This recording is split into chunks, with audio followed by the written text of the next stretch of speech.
बिस्मिल्लाहिर्रहमानिर्रहीम।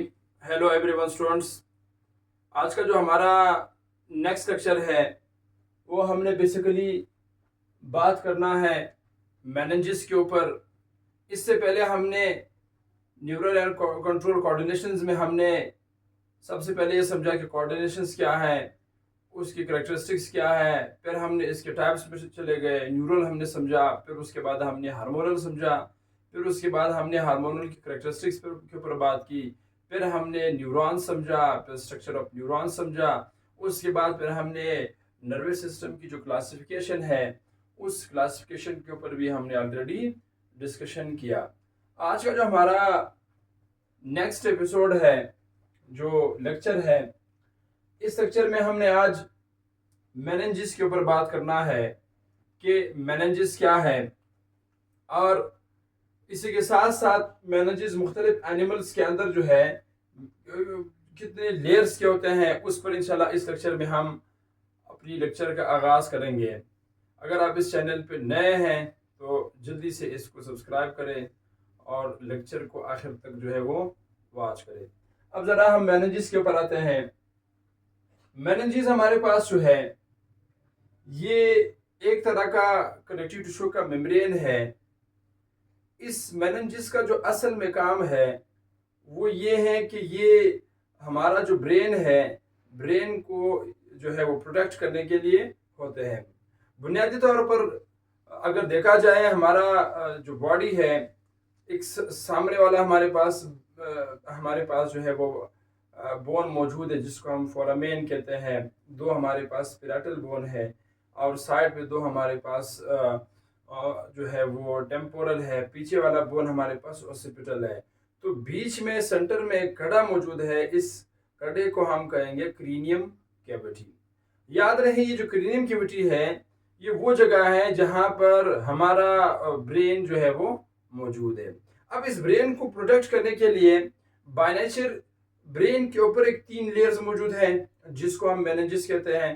फिर उस मेनिंजिस के बाद फिर हमारा जो स्कल है जिसको हम क्रीनियम कहते हैं, और वो क्रीनियम भी एक तरह का जो है वो प्रोटेक्शन प्रोवाइड करवाते हैं। क्योंकि याद रहे, ब्रेन जिस्म का एक सेंसिटिव एरिया है, एक सेंसिटिव ऑर्गन है जो कि पूरी जिस्म के डिसीजन और सारा के सारा जितने भी, चाहे वो हार्मोनल कोऑर्डिनेशन हो, चाहे वो न्यूरल कोऑर्डिनेशन हो, ये तमाम के तमाम ब्रेन के कंट्रोल में होते हैं।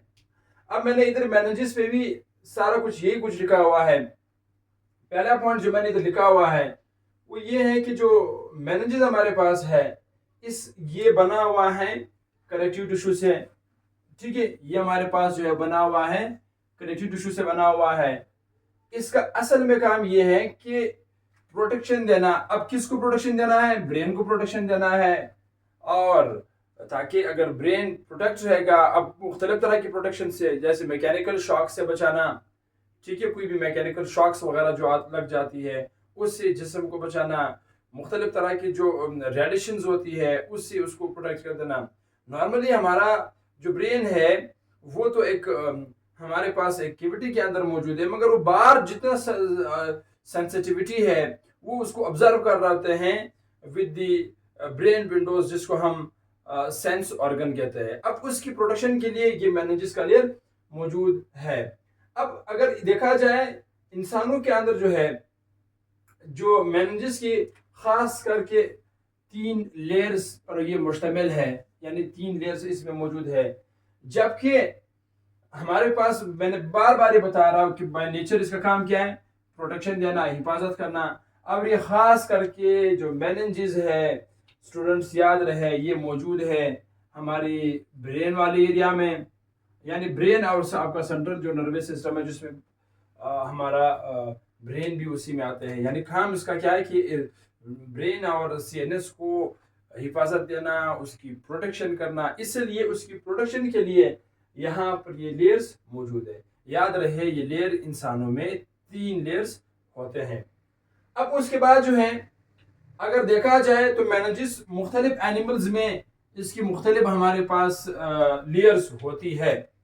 अब जो फिश हमारे पास है, फिश के अंदर मेनिंजिस का जो लेयर है वो सिर्फ और सिर्फ एक है।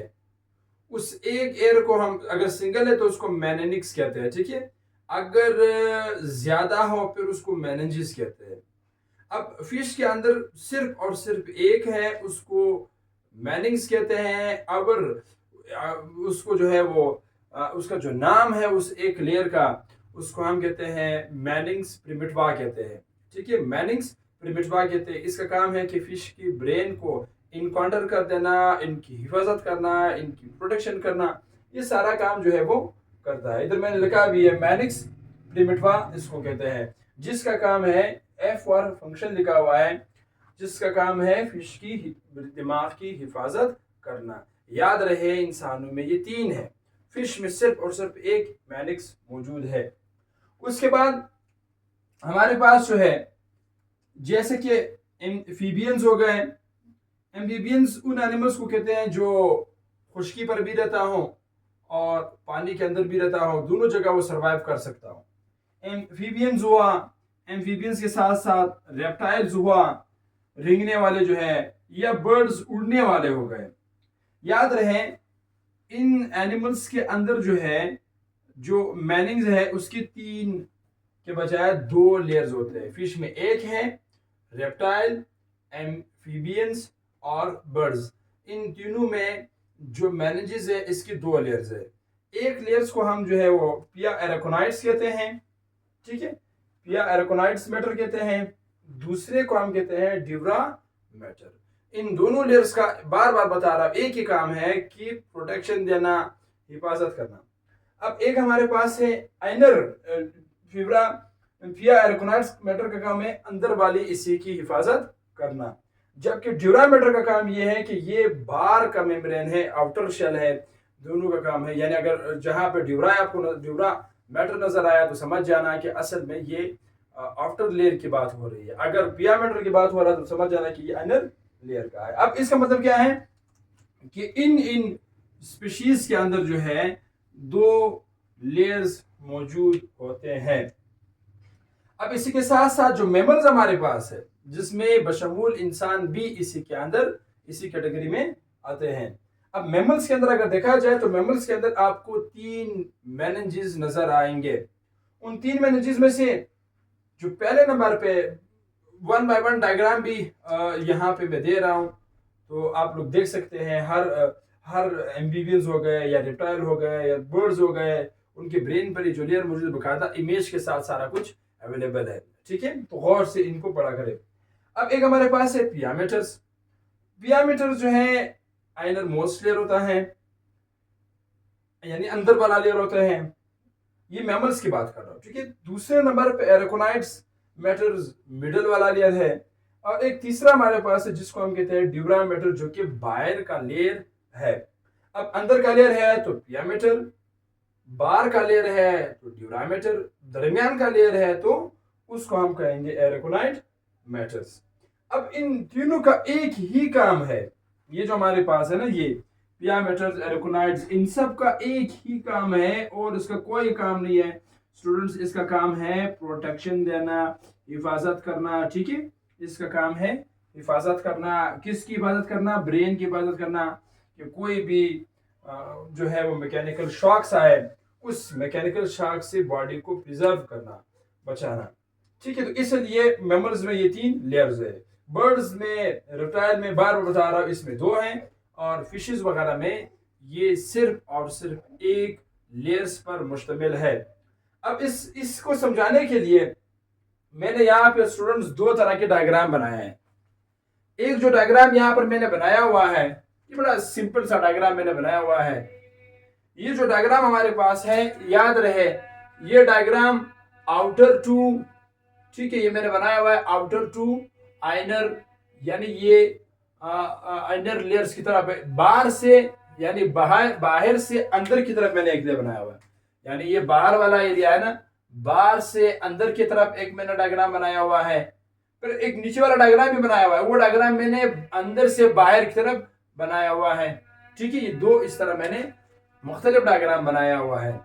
अब इस डायग्राम पे अगर आप गौर करेंगे स्टूडेंट्स, इस डायग्राम के अंदर एक बार वाला आपको नजर आ रहा है, ये वाला जो ब्लैक कलर का हमारे पास है, ठीक है, जिसपे ऊपर ऐसे मैंने वो भी निकाले हुए बाल नमासा, ये इसको कहते हैं cranium cavity, that is called as a cranium cavity.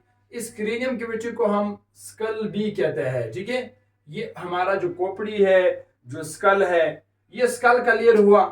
School के लेयर के बाद जो है, अब यहां से फिर दूसरा मेनिंजेस का लेयर शुरू होती है। एक को हम ड्यूरामीटर कहते हैं, एक को हम एरोकोनाइड्स कहते हैं, एक को हम पियामीटर कहते हैं।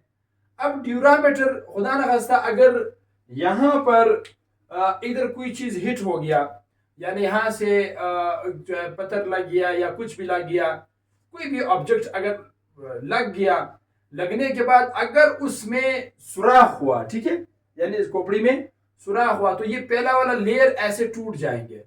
ये खोपड़ी वाला जो हड्डी वाला पोर्शन है, ये अगर टूट गया तो उसके बाद वो जो चीज हमारे पास, जो ऑब्जेक्ट है, जो भी ऑब्जेक्ट है, किसी ने पत्थर से वार की है, खंजर से वार की है, तो वो जब स्ट्राइक करते हैं तो पहली बारी में आपका स्कल टूट जाते हैं। जब स्कल टूट जाते हैं, उसके बाद इसी चीज ने ही फिर पहला ड्यूरामीटर को क्रॉस करना है, फिर एरोकोनाइट को क्रॉस करना है, फिर इसने पियामीटर, यानी फिर उसके बाद इसने मजीद 3 लेयर्स को और क्रॉस करके फिर वो इस ब्रेन जो हमारे यहाँ पे मौजूद है, फिर ये ब्रेन तक पहुंचेंगे। याद रहे, ब्रेन बॉडी का एक सेंसिटिव एरिया है। फिर से बता रहा हूं, ये वो एरिया है जितना भी अभी हमारे बॉडी का सारा पोस्चर्स, जो आप बोल रहे हैं, जो आप समझ रहे हैं, जो आप कर रहे हैं, ये सारा के सारा दिमाग है, तो ये सारा कुछ नॉर्मल फंक्शनिंग चल रहा है। अगर, क्योंकि दिमाग का असल काम जो दिमाग का है, स्टूडेंट ये बात याद रखना, दिमाग का मेन काम ये है कि वो आपकी जिस्म को कोऑर्डिनेट रखता है। कोऑर्डिनेट का मतलब ये कि जिस्म को बिल्कुल एक यकसा हालत में रखना, ताकि हर काम, अगर डाइजेस्टिव सिस्टम है तो उसमें 10 से 12 ऑर्गन्स को सबको एक ऑर्डर देना कि भाई जिसका जो काम है with the passage of time अपना काम परफॉर्म कीजिएगा। अब उनमें से क्या है कि सारी ऑर्गन्स पर एक जैसे एक साथ काम करते हैं। अगर उसमें सांस की रिस्पायरेटरी सिस्टम तक बात आ गई, तो रिस्पायरेटरी सिस्टम में नोज का और माउथ का, ट्रकिया का, लंग्स का, एल्वोलाई का, इन सबको फिर काम सौंपी जाती है कि जिसका जो काम है वो अपने ही टाइम में अपना काम परफॉर्म करे। इसी तरह सर्कुलेशन की तरफ आ जाओ, दिल से खून जाते हैं, फिर वापस आते हैं, डाइजेस्टिव, ये सारा जितना निज़ाम है, और या चाहे बाहर आप बॉडी से बाहर आएंगे, किसी से कम्युनिकेशन हमारे पास होती है, या बात हम करते हैं, या कुछ और होते हैं, ये सारे चाहे वो फिजिकल हो या केमिकल हो या अंदर मैकेनिकल डाइजेशन हो, ये सारा के सारा काम दिमाग के कंट्रोल में है। तो नेचर ने क्या किया हुआ, एक ऊपर बाहर स्कल रखा हुआ है। ठीक है, यहाँ पे इमेजेस अवेलेबल है। स्कल, खोपड़ी, क्रीनियम जो हमारे पास है वो मौजूद है। क्रीनियम के बाद फिर 3 मजीद ले रखा है ताकि इसकी हिफाजत हो जाए। याद रखें, जो चीज़ अब इसको नेचर ने दिमाग को यानी 4 पर्दों में रखा गया, अगर आप स्कल भी इसमें शामिल करोगे तो हर वो चीज़ जो कीमती होती है वो हमेशा हम उसको जो है वो चीज़ों में लपेट के ही रखते हैं, ताकि जो है, जैसे हमारे पास इस्लाम में पर्दा जो हमारे पास औरतों के, इसका मतलब ये कि उसका वैल्यू है, तो इसलिए वो चीज़ कीमती होती है, तो इसलिए फिर नेचर उस चीज़ को प्रोटेक्ट करने के लिए उस पर कवर अप करते हैं। इसी तरह दिमाग भी एक सेंसिटिव एरिया है जिस्म का, जो कि 3 तो मेनिंजेस के लेयर हो गया, ऊपर स्कल का बाहर लेयर हो गया। इन सारा का काम ये है कि इनको प्रोटेक्शन देना है। अब खैर, अगर यहां से ये पत्थर क्रॉस हो गया, कोई भी चीज हो, तो फिर इसने मजीद इन 3 लेयर से गुजरना पड़ेगा। अब ये पहला वाला लेयर, इसको ड्यूरामीटर कहते हैं, जो कि बाहर साइड की तरफ मौजूद है। ठीक है, बाहर साइड की तरफ हमारा ये बिल्कुल इसके साथ टच है, मगर मैंने सिर्फ फर्क वाज़ेह करने के लिए इनको एक दूसरे से दूर कर दिया। फिर अगर उसने इधर क्रॉस कर ले, फिर आगे से उन्हें एक और स्पेस नजर आ रही, जिसको कहते हैं सब ड्यूरियल स्पेस कहते हैं। याद रहे, ये जो सब ड्यूरियल स्पेस, इसके अंदर भी यहाँ पे ऐसे फ्लूइड मौजूद है। ठीक है, जिसको हम ड्यूरियल स्पेस फ्लूइड भी कहते हैं। ठीक है, यहाँ पे ऐसे फ्लूइड इसके बीच में मौजूद है। ठीक है, इसको सब ड्यूरियल जो हमारे पास स्पेस है, यहाँ पे फ्लूइड भी पाया जाता है। फिर उसने यहाँ इसको क्रॉस करना पड़ेगा, फिर यानी ये काफी हद तक चांसेस हैं, 75% से अबव चांसेस है कि कोई भी मसला तकरीबन दिमाग तक ये कोई भी स्टिमुलस है आउटर साइड से इनसाइड की तरफ मूव नहीं कर सकता। अब इसे ड्यूरामीटर के बाद फिर एरोकोनाइड्स है, इसका ये लेयर है। ठीक है, ये हमारे पास एरोकोनाइड वाला लेयर हो गया। एरोकोनाइट के बाद फिर लास्ट में हमारे पास पिया मेटर वाला लेयर है। पिया मेटर वाला के बाद फिर मैंने इधर से ऐसे बिल्कुल जो है वो एरोज डाली हुई है। ये एरोज असल में ब्रेन, यहाँ पर इस एरिया में आपका स्पाइनल कॉर्ड आके अटैच होता है, यहाँ पे ब्रेन आपका मौजूद होते हैं, ये सारा कुछ यहाँ पे मौजूद है। तो एक तो डायग्राम है आउटर टू इनर हमने बनाया, यानी बाहर से अंदर की तरफ। एक मैंने नीचे डायग्राम बनाया हुआ है, ये भी सेम वही डायग्राम है, मगर इस डायग्राम में मैंने ये किया है कि ये डायग्राम मैंने इन साइड से आउटसाइड की तरफ बनाया हुआ है। ठीक है, अब इनसाइड टू आउटसाइड जो मैंने बनाया हुआ है, जरा आप लोग इस डायग्राम पर भी फोकस कीजिएगा। इस डायग्राम के अंदर जो है एक आपको ये वाला लेयर नजर आ रहा है, ये कोई लेयर नहीं है, ये असल में ब्रेन वाला एरिया है। These are called as a brain portions. ये हमारा जो ब्रेन वाला एरिया है, ठीक है, यहाँ पे ये आपका मेरा जो है वो क्या है, ब्रेन वाला एरिया है। This is called as a brain. ये हमारा ब्रेन वाला हिस्सा है, यानी ये ब्रेन का अपने आखिरी बॉर्डर है, जहां से फिर ये 3 लेयर्स बेसिकली मौजूद है। अब ये जो ब्रेन है, इधर से सारा फंक्शन जितने मैंने अभी नाम लिए है, वो सारा फंक्शन जो है वो दिमाग खिड़की से देख रहा है, आइज के थ्रू देख रहा है क्या हो रहा है, नोज के थ्रू सूंघ रहा है, यानी डिटेक्शन ऑफ ओडोवर करते हैं, आइज के थ्रू और एयर के थ्रू हेयरिंग कर रहा है, स्किन के थ्रू, वो सारा कुछ वो इधर देख रहा है कि बाहर के एटमोस्फेयर में क्या चल रहा होता है। अब इससे वो बेखबर है कि भाई कोई बाहर से कोई शॉक लग सकता है, उसके लिए पर नेचर नहीं, ये पूरा लेयर्स रखे हुए हैं। इनमें से जो पहला हमारे पास लेयर है, ये रेड कलर का, इसको मैंने पिया मीटर लिखा हुआ है, that is called as a pia metre. ये हमारे पास आइनर वाला लेयर है, that is called as a inner layer. ये हमारा आइनर लेयर हुआ। आइनर लेयर के बाद जो है फिर दूसरा लेयर है जिसको हम कहते हैं एरोकोनाइड्स मैटर्स। एरोकोनाइड्स का लफ्जी मतलब है ये मिडल को कहते हैं, ठीक है, that is called as a middle layer. ये हमारा मिडल लेयर है। इस मिडल और इस इनर लेयर के बीच में स्पेस है, इस स्पेस को हम कहते हैं सब एरोकोनाइड स्पेस कहते हैं। याद रहे ये स्पेस नजर आ रही है स्टूडेंट्स, ये वाला जो स्पेस है, ठीक है, ये वाला जो स्पेस है, इस स्पेस को सब एरोकोनाइड स्पेस कहते हैं। याद रहे इस सब एरोकोनाइड स्पेस के अंदर एक फ्लूइड पाया जाता है, उस फ्लूइड को हम कहते हैं सेरिब्रो स्पाइनल फ्लूइड कहते हैं। अब उसके बाद फिर अगला लेयर हमारे पास है, जो हमारे पास एरोकोनाइड्स है, उस पर आपको एक ऐसा बल्जी लाइक सेक्शन नजर आ रहा है, ऐसे यू, ऐसे प्रोजेक्शन नजर आ रहा है, ऐसे यू, ठीक है, यहाँ पे ऐसे प्रोजेक्शन नजर आ रहा है, जैसे ये हमारे पास हुआ, जैसे यहाँ पे एक ये हो गया। मैं इसको हाईलाइट कर रहा हूँ ताकि समझने में आसानी हो। ये हमारे पास बल्जी लाइक डायग्राम है। इस बल्जी लाइक डायग्राम को बायोलॉजी की जुबान में इसको एरोकोनाइड विलाई कहते हैं, ठीक है। ये जो एरोकोनाइड विलाई है, ये बिल्कुल जो है वो ड्यूरा मैटर में डिप्ट हुए होते हैं, यानी ये जो है वो ड्यूरा मैटर के अंदर ही जो है वो डिप्ट हुए होते हैं, यानी उसके अंदर ये मौजूद होते हैं। उसके बाद फिर यहाँ से ये वाला लेयर नजर आ रहा है स्टूडेंट्स, यहाँ से क्या हुआ है, फिर इधर से ये प्रोजेक्शन है, फिर इधर ऐसे सीधा इधर से सीधा ये आया हुआ है, फिर सीधा आखिर तक गया हुआ है। यहाँ से लेके इधर से फिर सीधा यहाँ इस लेयर तक। ये जो एरिया है स्टूडेंट्स, इस एरिया को सामने इधर मैंने लिखा हुआ, इसको कहते हैं ड्यूरा मैटर्स कहते हैं। इस ड्यूरा मैटर्स के बाद ये मैंने ज्यादा स्पेस इस तरह बनाया, पर एक्चुअली इतना ज्यादा स्पेस नहीं है, सिर्फ समझाने के लिए मैंने थोड़ा सा विजिबल बनाया हुआ है, ठीक है। तो ड्यूरा मैटर आउटर का लेयर है, इधर भी हमारे पास फ्लूइड मौजूद है, जिसको हम यानी इनके बीच में जो स्पेस है, इसको हम कहते हैं ड्यूरल स्पेस कहते हैं, और इसमें हमारे पास जो है वो फ्लूइड भी पाया जाता है। उसके बाद लास्ट में आपको ये क्रीनियम जो लेयर है वो मौजूद है। उधर शुरू में मैंने ये वाला लेयर आप लोगों को बताया था। इस क्रीनियम क्यूबिटी का एक ही काम है कि यहाँ से फिर आगे जो है स्कल्स के साथ फिर यहाँ पे स्किन्स मौजूद है स्कल्स के ऊपर, जहाँ पे हमारा बाल वगैरह जो है, जो हेयर वगैरह है हेड का, हमारा ये जो बाल आपको नजर आ रहे हैं, ठीक है, वो सारे बेसिकली यहाँ पर मौजूद है। तो ये रहा आज का हमारा लेक्चर, जहाँ पे इन मैमल्स के अंदर 3 लेयर्स हैं, dura matter, pia matter, arachnoid maters. Diagram outside to inside भी बनाया हुआ है, और दूसरा इनसाइड टू आउटसाइड भी डायग्राम बनाया हुआ। तो ये हमारे पास जो है वो मेनिंजेस के ऊपर है। याद रहे मेनिंजेस का एक ही काम है, वो है हिफाजत करना, प्रोटेक्शन करना जो है वो सेंस ऑर्गन का।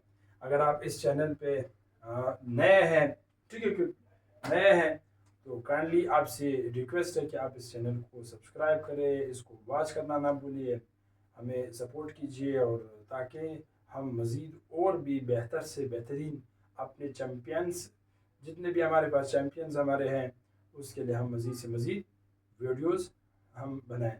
तो इसके लिए आपका सपोर्ट का हमारे साथ होना ज़रूरी है। तो काइंडली इस चैनल को आप लोग सब्सक्राइब करना ना भूलिएगा। अब नेक्स्ट लेक्चर में हम इंशाल्लाह ब्रेन पर इंशाल्लाह अपनी लेक्चर का आगाज़ करेंगे कि ब्रेन को हम बायोलॉजी में क्या कहते हैं। ये सारा कुछ हम जो है वो मेसेंसेफेलॉन से हम नेक्स्ट लेक्चर में आगाज़ करेंगे। पढ़ते रहें, खुश रहें, और अपनी जद्दोजहद, अपनी स्ट्रगल को मेंटेन रखिए। All the best, my best commandos.